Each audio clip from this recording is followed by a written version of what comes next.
She said, no, they're expecting this rookie class to be perfect.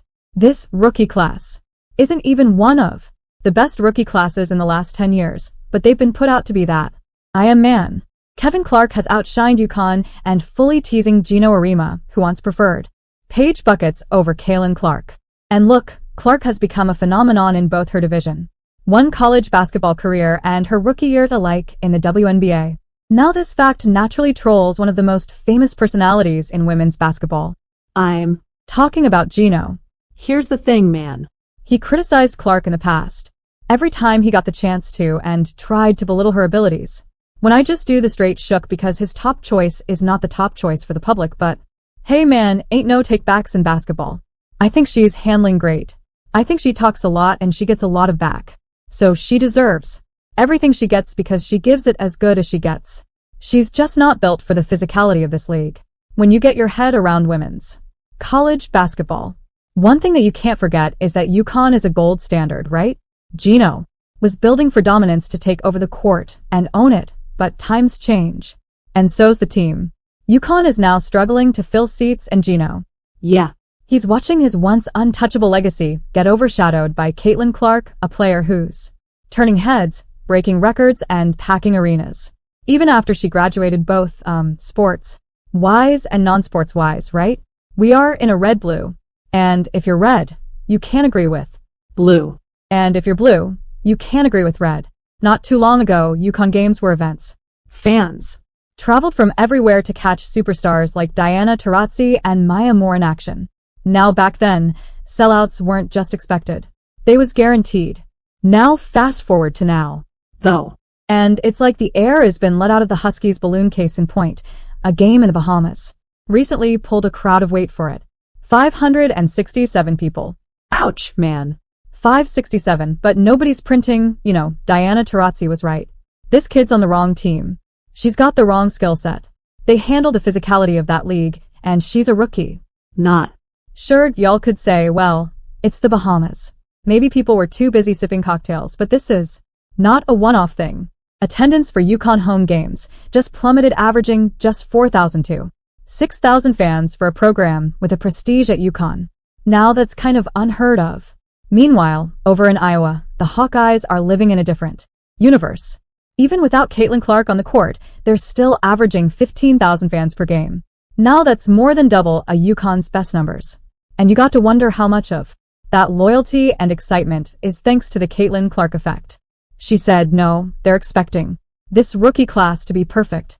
This rookie class isn't even one of the best rookie classes in the last 10 years, but they've been put out to be that because the way social media is today. Now here's where things get spicy. Caitlin Clark wasn't just good in high school. She was a phenom. She had the kind of game that made you stop and think, man, this kid could change everything. She had a deep shooting range, flashy passes, and that fearless scoring mentality. Every major program wanted her. Notre Dame, Oregon, Texas, Iowa. Man, that list goes on. But guess who didn't make an offer? Yep. The man Geno. So the guy who defined women's basketball for decades. Look at Caitlin Clark. Nah, she's not for us. Fans and analysts alike were floored. How could UConn, a program that prided itself on recruiting the best of the best, not even try to get Clark? Well, here's the thing, man. Geno's system is all about discipline and structure. Like, UConn thrives on team-oriented basketball, the kind where every player knows their role and you don't take unnecessary risks. But Clark's style, man, that's the exact opposite. She thrives on high risk, high reward, logo threes, swish, no-look passes, but bam. Now Geno probably thought she's too wild for my system and thought that she wasn't that good. Yeah.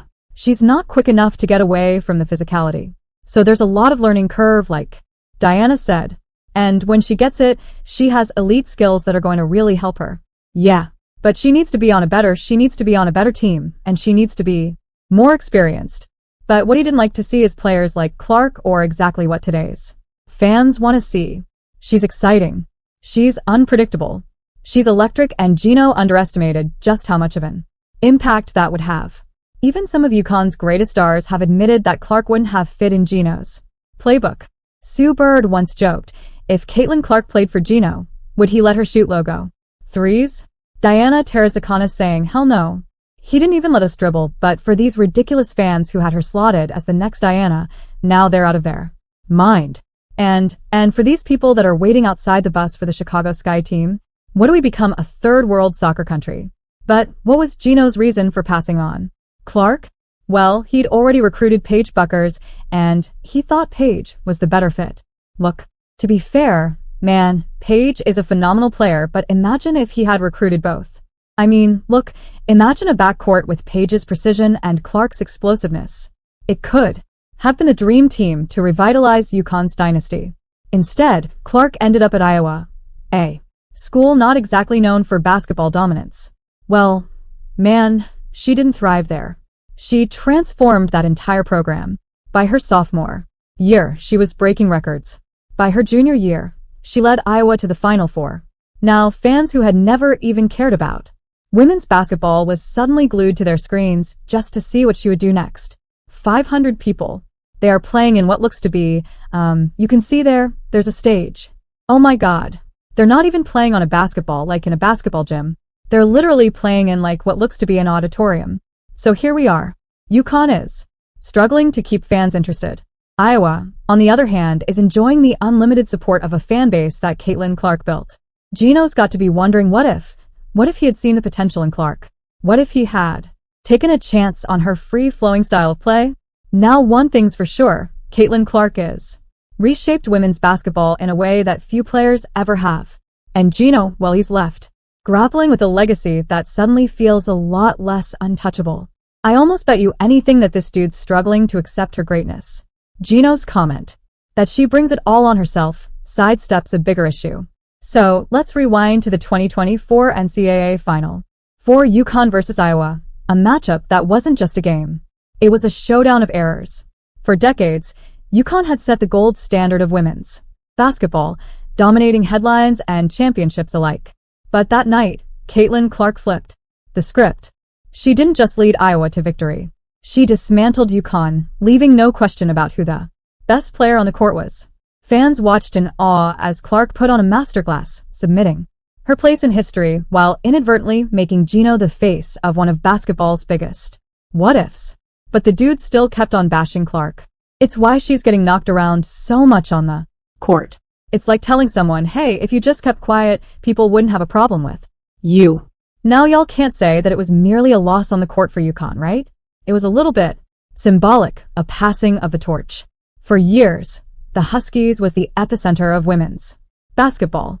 But at night, Caitlin Clark proved that the game had moved on. And it begged the question whether Geno had taken a chance on her. Clark's journey didn't just stop at college greatness.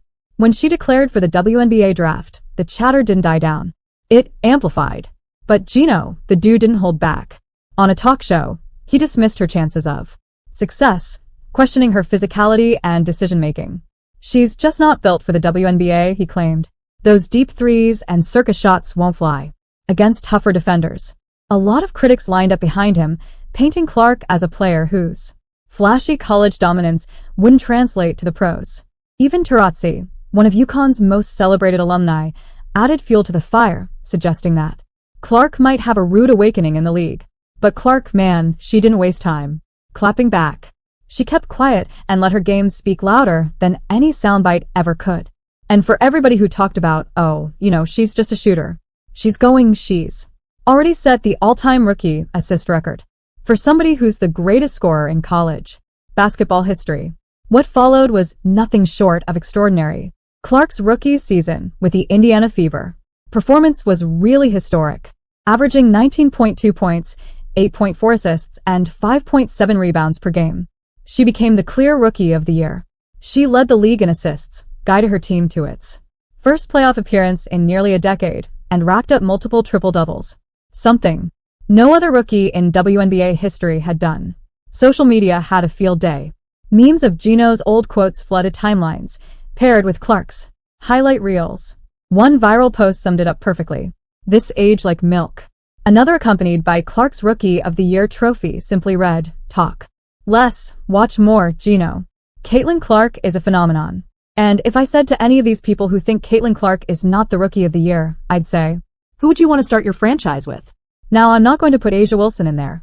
Analysts began comparing her rookie impact to LeBron James' debut season, while WNBA veterans admitted that they'd never seen a player like her.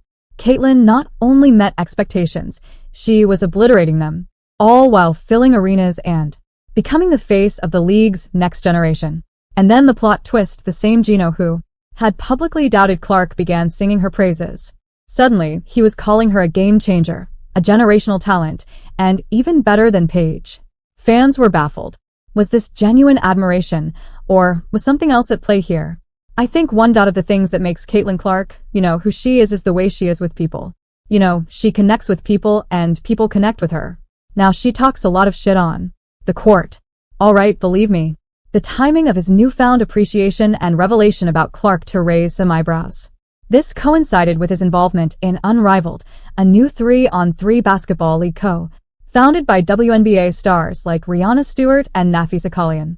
See, this league is designed to offer WNBA players a high-paying off-season alternative, but it needed some star power to succeed. And who better to headline this than Caitlin Clark, the most marketable name in women's basketball right now.